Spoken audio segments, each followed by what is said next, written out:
Okay, this is the helicopter flying handbook. This will be chapter 10, page 7 of 12. This will be slope operations. So, slope operations. Prior to conducting any slope operations, be thoroughly familiar with the characteristics of dynamic rollover and mass bumping, which are discussed in Chapter 12, Helicopter Emergencies. The approach to a slope is similar to the approach to any other landing area. During slope operations, make allowances for wind, barriers, and forced landing sites in case of engine failure, since the slope may constitute an obstruction to wind passage. Anticipate turbulence and downdrafts. Slope landing. A pilot usually lands a helicopter across the slope rather than with the slope. Landing with the helicopter facing down the slope or downhill is not recommended because of the possibility of striking the tail rotor on the surface. Technique.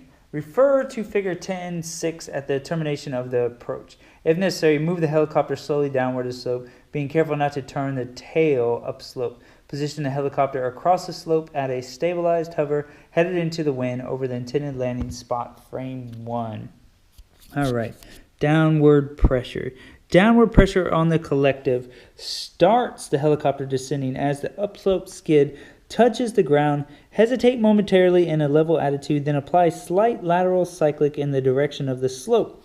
This holds the skin against the slope while the pilot continues lowering the downslope skid with the collective. As the collective is lowered, continue to move the cyclic toward the slope to maintain a fixed position.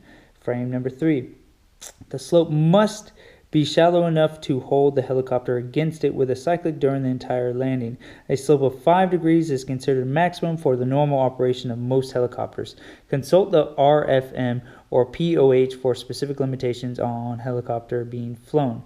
Be aware of any abnormal vibration or mass bumping that signals maximum cyclic deflection. If this occurs, abandon the landing because the slope is too steep. In most helicopters with a counterclockwise rotor system, landings can be made on steeper slopes when holding the cyclic to the right. When landing on slopes using left cyclic, some cyclic input must be used to overcome the translating tendency.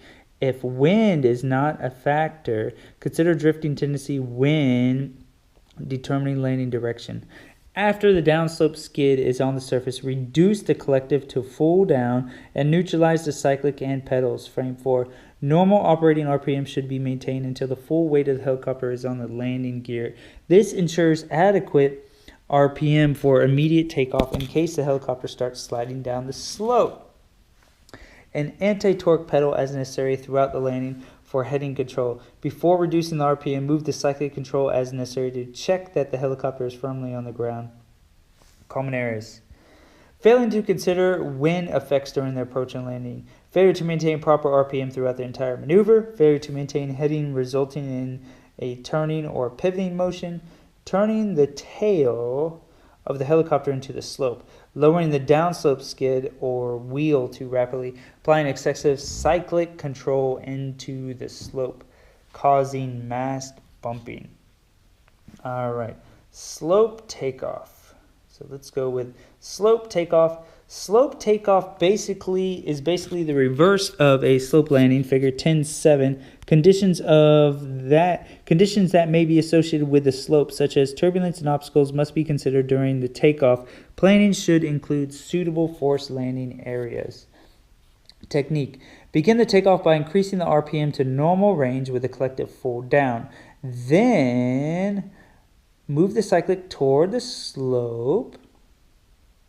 Frame 1. Ooh. Holding the cyclic toward the direction of the slope causes the downslope skid to rise as the As the skid comes up, move the cyclic as necessary to maintain a level attitude in relation to the horizon. If properly coordinated, the helicopter should attain a level attitude as the cyclic reaches the neutral position. At the same time, use anti-torque pedal pressure to maintain heading and throttle to maintain RPM. With the helicopter level and cyclic centered, pause momentarily to verify everything is correct, and then gradually raise the collective to complete the liftoff. Frame 3.